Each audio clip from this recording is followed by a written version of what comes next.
तो hello and welcome viewers, स्वागत है आप सभी का हमारे यूट्यूब चैनल डिजिटल सर्जी के 8 जून के करंट अफेयर सेशन में।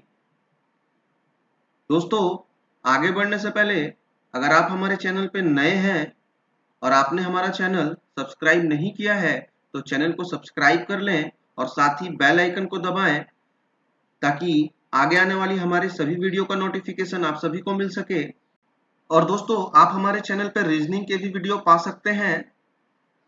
तो जो रीजनिंग के वीडियो देखने के इच्छुक है वो हमारे चैनल में जाके रीजनिंग के वीडियो देख सकते हैं। और अभी 1 से 2 दिन के अंदर मैं एक नया रीजनिंग का टॉपिक डालने वाला हूं जो कि कैलेंडर से है। दोस्तों, हमारे चैनल में आपको रीजनिंग की जो भी वीडियोस मिलेगी, जो भी टॉपिक मिलेगा, वो बहुत ही सरल और आसान तरीके से समझाया गया है।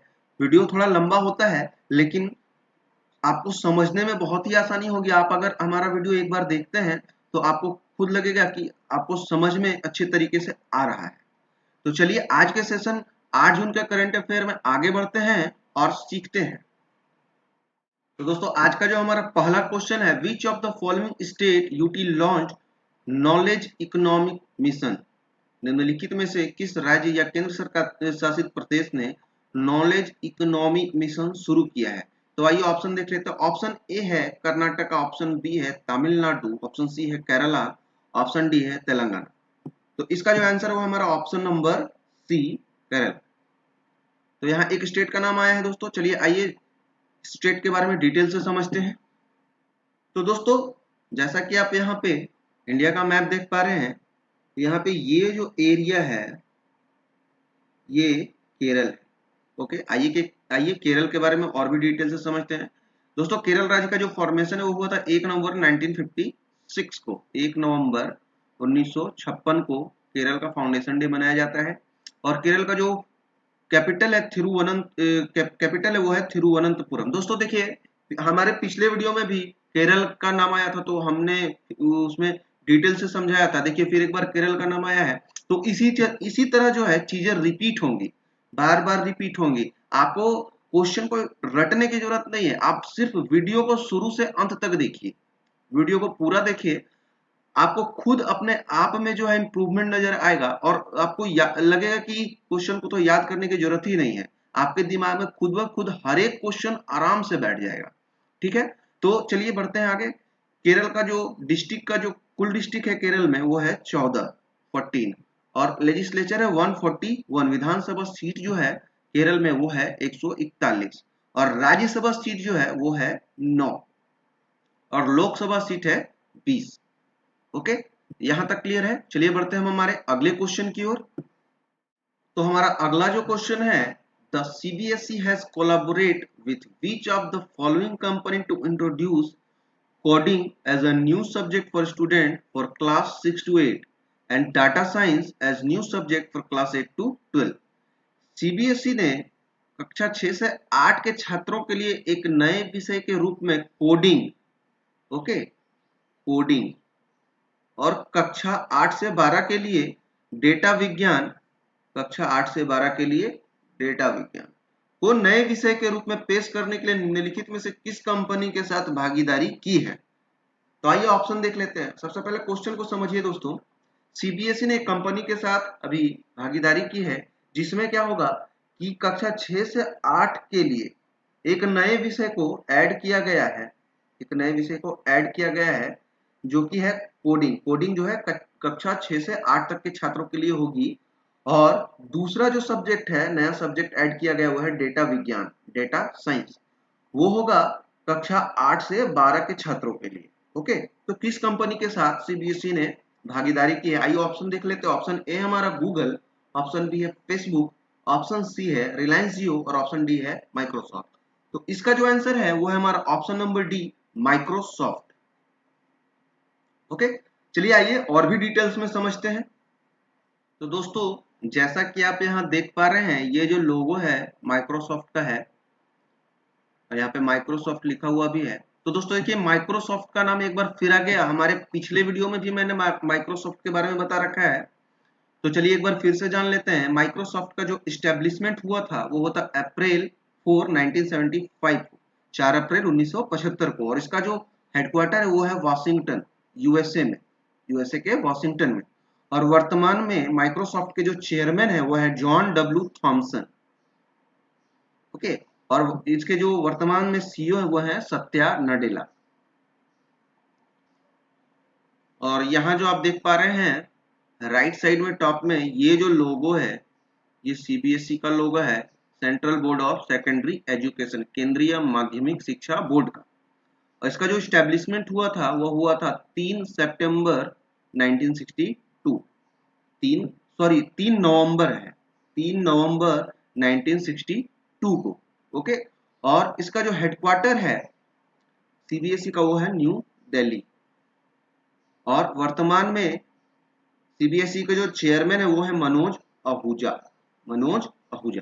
यहां तक क्लियर है दोस्तों? चलिए बढ़ते हैं हम हमारे अगले प्रश्न की ओर। हमारा अगला जो क्वेश्चन है, which of the following state UT launch YounTab scheme, निम्नलिखित में से किस राज्य केंद्र शासित प्रदेश ने यौन टैब योजना शुरू की है? तो आइए ऑप्शन देख लेते हैं। ऑप्शन ए है हमारा पुडुचेरी, ऑप्शन बी है दिल्ली, ऑप्शन सी है लद्दाख और ऑप्शन डी है हिमाचल प्रदेश। तो इसका जो आंसर है वो है हमारा option number C, Ladakh. Ladakh ने अभी, लद्दाख के जो लेफ्टिनेंट गवर्नर हैं उन्होंने योनटेप योजना शुरू की है। तो आइए यहाँ पे दो चीज इंपॉर्टेंट है, एक है लद्दाख और मैंने अभी लेफ्टिनेंट गवर्नर का नाम लिया था। तो आइए देखते हैं लेफ्टिनेंट गवर्नर कौन है और उनका नाम क्या है, और जो ये केंद्र शासित प्रदेश है लद्दाख, इसके बारे में डिटेल से समझते हैं। तो दोस्तों जैसा कि आप अभी स्क्रीन में ये जो तस्वीर देख पा रहे हैं यही है लद्दाख के lieutenant governor Radha Krishna Mathur, short में आरके माथुर। और यहाँ पे जो अभी आप इंडिया का जो मैप देख पा रहे हैं ये जो एरिया है ये है लद्दाख। ओके, आइए डिटेल्स में और समझते हैं। लद्दाख का जो फॉर्मेशन हुआ था वो हुआ था 31 अक्टूबर 2019 को, और इसका जो कैपिटल है वो है लेह कारगिल में। ठीक, और मात्र एक ही लोकसभा सीट है यहाँ पे, लद्दाख लोकसभा सीट। ओके, यहाँ तक क्लियर है दोस्तों? आप सभी के लिए एक क्वेश्चन है यहाँ पे, आप कमेंट में जरूर बताएं, ये जो लद्दाख लोकसभा सीट है, एक ही जो सीट है लद्दाख लोकसभा सीट, इससे कौन जीत कर आते हैं? मतलब लद्दाख लोकसभा सीट से कौन जीते हैं?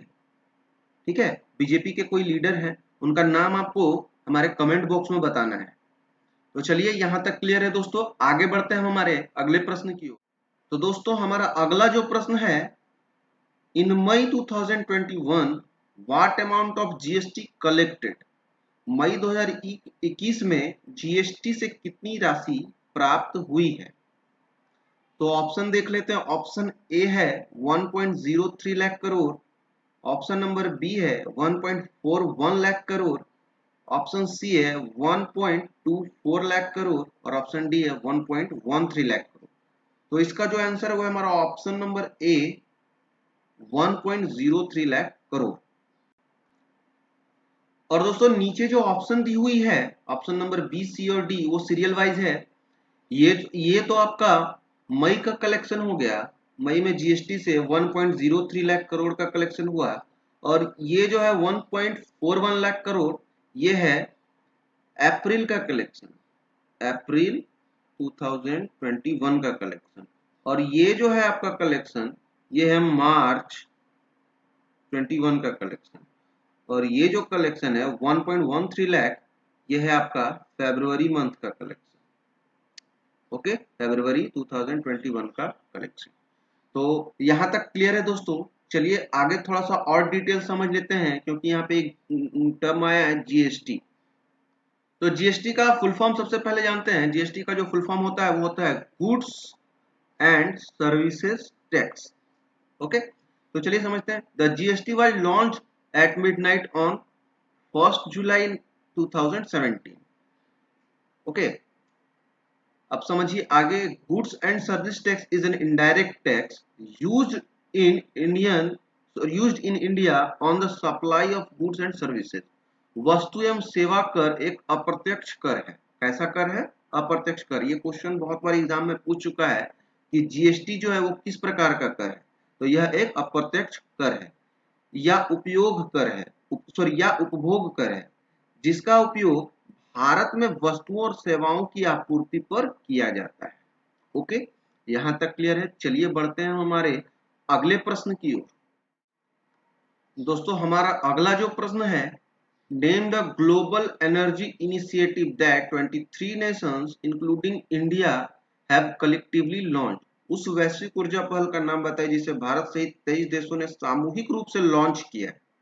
तो आइए ऑप्शन देख लेते हैं। ऑप्शन ए है mission initiative 2.0, mission innovation 2.0, mission integration 2.0 और ऑप्शन नंबर डी है मिशन इनोवेशन 1.0। तो इसका जो आंसर है दोस्तों वो है हमारा option number B, mission innovation 2.0। आइए इस इनिशिएटिव के बारे में डिटेल से समझते हैं। तो जैसा कि आप यहाँ देख पा रहे हैं मिशन इनोवेशन 2.0 की कुछ डिटेल्स हैं। चलिए आइए देख लेते हैं। The new initiative was launch at the innovating to net zero summit organized by Chile. नई पहल चिल्ली द्वारा आयोजित innovating to net zero summit में शुरू की गई थी। Okay, mission innovation 2.0 is the second phase of the global mission. ये जो अभी आया है 2.0 ये सेकेंड फेज है। Okay, global mission innovation initiative which was launch at the 2015 COP21। जो पहला आया था वो आया था 2015 में COP21 कॉन्फ्रेंस में। Okay, in conjunction with the Paris agreement. ठीक है, मिशन इनोवेशन 2.0 वैश्विक मिशन इनोवेशन पहल का दूसरा चरण है। ओके, जिसे 2015 में COP 21 सम्मेलन में पेरिस समझौते के साथ लॉन्च किया गया था। यहां तक क्लियर है। नेक्स्ट है हमारा global investment in clean energy research development and demonstrations in mean to catalyse action and lead a decade of innovation. स्वच्छ अनुसंधान विकास और प्रदर्शनों में वैश्विक निवेश के लिए कार्रवाई को उत्प्रेरित करने और नवाचार के एक दशक को नेतृत्व करने के लिए जो है ये इनिशिएटिव को लाया गया है। तो यहां तक क्लियर है दोस्तों। चलिए बढ़ते हैं हम हमारे अगले प्रश्न की ओर। दोस्तों हमारा अगला जो प्रश्न है, in which of the following date world pest day is observe every year. निम्नलिखित में से किस तिथि को हर वर्ष विश्व कीट दिवस मनाया जाता है। तो आइए ऑप्शन देख लेते हैं। ऑप्शन ए है 4 जून, ऑप्शन बी है 5 जून, ऑप्शन सी है 6 जून और ऑप्शन डी है हमारा 7 जून। तो इसका जो आंसर है वो है हमारा ऑप्शन नंबर सी 6 जून। ओके, आइए डिटेल्स में समझते हैं। तो दोस्तों पहला विश्व कीट दिवस 2017 में मनाया गया था। ओके, पहला कब मनाया गया था? 2017 में। याद कर लीजिएगा। विश्व कीट दिवस की शुरुआत चीनी कीट नियंत्रक संघ द्वारा और federation of Asian and Oceania paste managers association, national pest management association द्वारा सह प्रायोजित किया गया। ओके, यहां तक क्लियर है। चलिए बढ़ते हैं हम हमारे अगले प्रश्न की ओर। दोस्तों हमारा जो अगला प्रश्न है, in which of the following date world food safety day is observe. निम्नलिखित में से किस तिथि को विश्व खाद्य सुरक्षा दिवस मनाया जाता है। तो आइए ऑप्शन देख लेते हैं। दोस्तों ऑप्शन देखने से पहले डिटेल्स बता देता हूं अपने करंट अफेयर का जो सेशन में चलाता हूं उसके बारे में। आपको जो है हर क्वेश्चन को बहुत ही बारीक तरीके से समझाने का प्रयास करता हूं और जो है क्वेश्चन का जो पीडीएफ जो लिंक है, हर वीडियो का जो क्वेश्चन का पीडीएफ लिंक है आपको हर वीडियो के डिस्क्रिप्शन बॉक्स में मिल जाता है। तो आप उसको डाउनलोड करके सेल्फ प्रैक्टिस जरूर करें ताकि आपको ज्यादा से ज्यादा फायदा हो। तो चलिए आइए ऑप्शन देख लेते हैं। ऑप्शन ए है 4 जून, ऑप्शन बी है 7 जून, ऑप्शन सी है 6 जून और ऑप्शन डी है 5 जून। तो इसका जो आंसर है वो है हमारा ऑप्शन नंबर बी 7 जून। ओके, यहां तक क्लियर है। चलिए आइए विश्व खाद्य सुरक्षा दिवस का जो है थोड़ा सा डिटेल समझ लेते हैं। तो यहाँ जो है विश्व खाद्य सुरक्षा दिवस की जो है कुछ डिटेल्स दी हुई है, आइए समझते हैं। पहली बार विश्व खाद्य सुरक्षा दिवस दिसंबर 2018 में संयुक्त राष्ट्र महासभा द्वारा अपनाया गया था। अपनाया कब गया था? दिसंबर 2018 में। किसके द्वारा? संयुक्त राष्ट्र महासभा द्वारा, यूएनओ द्वारा। ओके, पहली बार खाद्य सुरक्षा दिवस 2019 में फूड सेफ्टी एवरीवन्स बिजनेस के विषय के साथ मनाया गया। तो पहली बार कब मनाया गया था? 2019 में। ओके, और उस टाइम का जो थीम था वो था फूड सेफ्टी एवरीवन्स बिजनेस। ठीक है, इस थीम के साथ जो है, इस विषय के साथ जो है 2019 में पहली बार खाद्य सुरक्षा दिवस मनाया गया। आगे क्या है देखते हैं। इस दिन को मनाए जाने का उद्देश्य विभिन्न खाद्य जनित जोखिमों और इसके रोकथाम के उपयोग के बारे में जागरूकता बढ़ाना है। ओके, नेक्स्ट जो है, इस वर्ष की theme safe food today for a healthy tomorrow, यानी स्वस्थ कल के लिए आज का सुरक्षित खाना। देखिए दोस्तों, हर जो भी दिवस मनाया जाता है उसका कुछ ना कुछ थीम होता है। ज्यादातर जो दिवस मनाया जाता है उसका कुछ थीम रखा जाता है, और ये क्वेश्चन हमेशा एग्जाम में पूछता है कि इस जो पर्टिकुलर कोई डे है उसका जो थीम है वो क्या है। तो यहाँ पे जो विश्व खाद्य सुरक्षा दिवस है, इसका जो थीम इस साल का है 2021 का, वो है safe food today for a healthy tomorrow, यानी स्वस्थ कल के लिए आज का सुरक्षित खाना। यहाँ तक क्लियर है। चलिए बढ़ते हैं हम हमारे अगले प्रश्न की ओर। तो दोस्तों, हमारा अगला जो क्वेश्चन है, Saeed Sabri has passed away recently, he was belong to which of the following field. Saeed Sabri का हाल ही में निधन हो गया, वह किस क्षेत्र से संबंधित थे। तो आइए ऑप्शन देख लेते हैं। ऑप्शन नंबर ए हमारा क्रिकेटर, ऑप्शन नंबर बी है सिंगर, ऑप्शन नंबर सी है पॉलिटिशियन, और ऑप्शन नंबर डी है फिल्म मेकर। तो इसका जो आंसर है वो है हमारा ऑप्शन नंबर बी। ये एक सिंगर थे जो कव्वाली गाते थे। ओके, आइए डिटेल्स में समझते हैं थोड़ा। तो यहाँ जो आप तस्वीर देख पा रहे हैं, ये है सईद साबरी, जिनका अभी हाल ही में निधन हो गया, और ये एक कव्वाली गायक थे, कव्वाली गाते थे, कव्वाली सिंगर थे। ओके, यहाँ तक क्लियर है। चलिए बढ़ते हैं हम हमारे अगले प्रश्न की ओर। तो हमारा अगला प्रश्न है, in which of the following country a constitution bench has been constituted.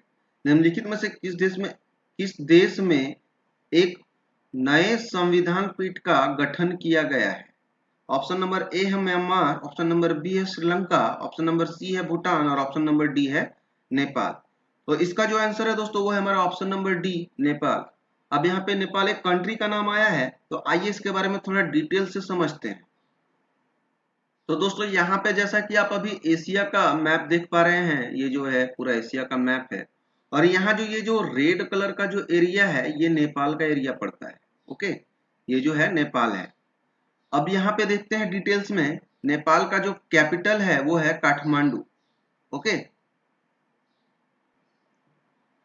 और जो नेपाल की जो करेंसी है वो है नेपालीज रूपी, और वर्तमान में नेपाल के जो प्रेसिडेंट हैं, राष्ट्रपति, वो हैं विद्या देवी भंडारी, और वर्तमान में नेपाल के प्राइम मिनिस्टर जो हैं वो हैं खड़ग प्रसाद शर्मा ओली, केपी शर्मा ओली।